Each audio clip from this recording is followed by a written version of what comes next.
অশোকনগরে এই জিনিসগুলো অনেকক্ষণ ধরে লক্ষ্য করছি। আমি জানি না এগুলো কিসের জন্য দিয়েছে। একটু আসতে চালা গাড়িটা। হ্যাঁ, এগুলো সেই মানুষদের জন্য। এই যে এইগুলো যে তোমরা দেখতে পাচ্ছ, আমি জানি না, তোমরা যদি কেউ জেনে থাকো আমাকে কমেন্ট করে অবশ্যই বলো।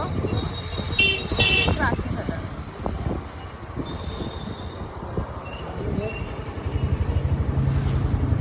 মানে এগুলো কিসের জন্য দিয়েছে আমি সত্যি জানি না, সত্যি বুঝতে পারছি না। এটা হচ্ছে আমাদের এমএলএ, অশোকনগরের এমএলএ অফিসের কাছাকাছি। হ্যাঁ, অফিসের মানে কাছাকাছি কিন্তু এই জিনিসগুলো রাখা হয়েছে। তো এগুলো কিসের জন্য রাখা হয়েছে তোমরা যদি কেউ একটু জানো আমাকে অবশ্যই করে বলো। আমার খুব জানার ইচ্ছে যে আশা করি এগুলো হয়তো কোনো প্রতিবন্ধীদের জন্য হয়তো রাখা হয়েছে।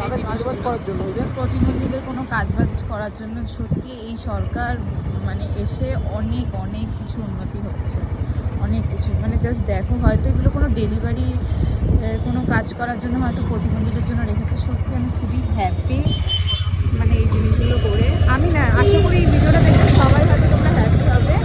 তো যাই হোক, তোমরা আমাকে অবশ্যই করে কমেন্ট করে বলে দিও।